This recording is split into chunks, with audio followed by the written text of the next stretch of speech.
झूरी के पास दो बैल थे। उनके नाम थे हीरा और मोती।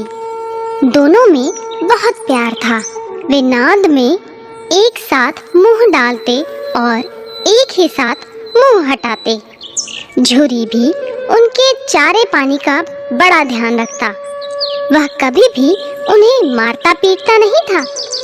इस कारण दोनों बैल भी झूरी को बहुत प्यार करते थे।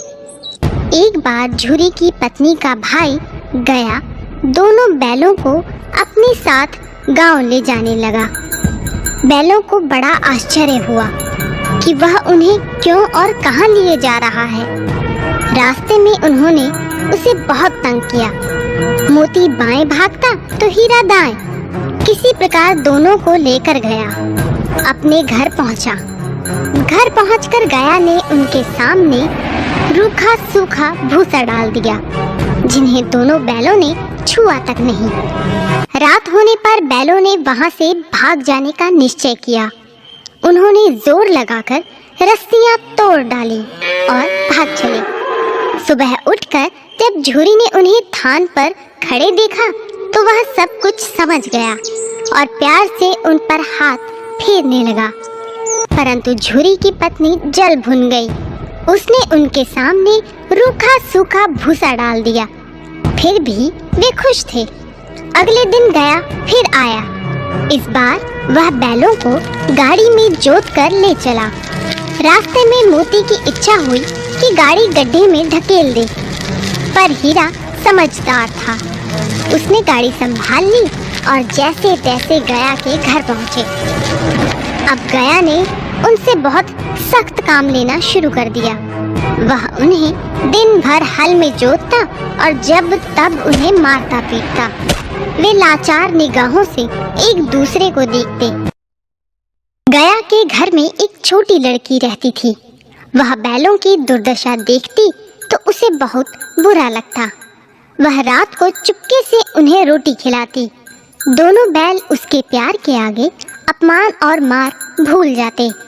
एक दिन मोती रस्सी तोड़ने का प्रयास कर रहा था कि वह लड़की वहां आई और उसने दोनों बैलों को खोल दिया। दोनों वहां से भाग निकले। थोड़ी देर बाद जब गया को पता चला तो वह भी उनके पीछे दौड़ा, पर उन्हें पकड़ ना सका। अब हीरा और मोती आजाद थे। रास्ते में उन्हें एक सांड मिला।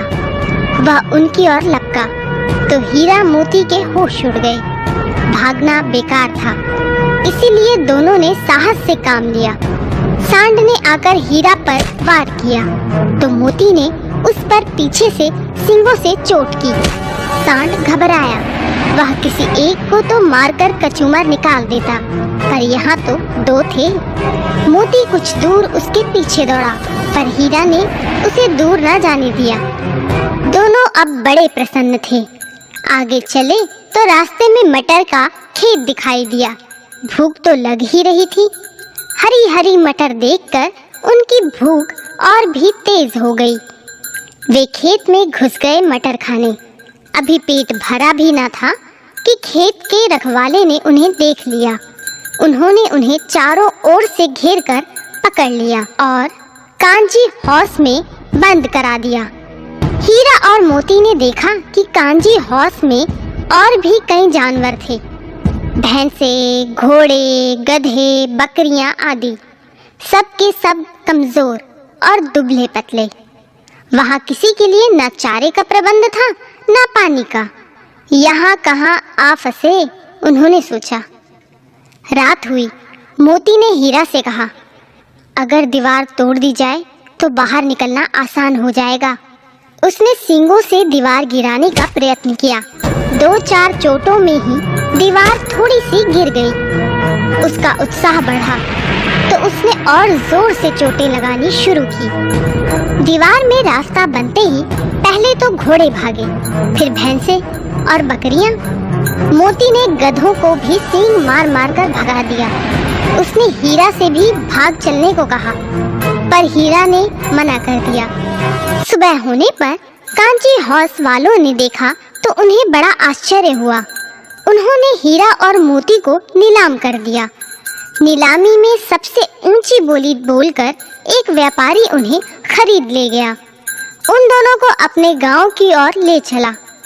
मार खाते खाते और भूख सहते सहते दोनों बहुत कमजोर हो गए थे। उनकी हड्डियां निकल आई थी। भूख प्यास से व्याकुल बैलों में कुछ भी दम बाकी नहीं था। वे चुपचाप व्यापारी के साथ चलने लगे। रास्ता उन्हें जाना पहचाना लगा तो न जाने कहां से दम आ गया।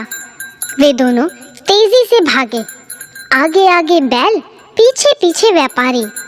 पर जब तक वह उन्हें पकड़े तब तक दोनों बैल अपने घर पहुंच चुके थे।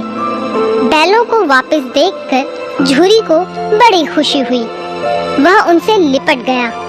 इतने में व्यापारी भी वहां आ पहुंचा और उन्हें मांगने लगा। मोती ने आव देखा ना ताव, वह व्यापारी पर झपटा। व्यापारी जान बचाकर वहां से भागा। झूरी की पत्नी भी वहां आ गई और उसने दोनों बैलों के माथे चूम लिए। हमें जानवरों से भी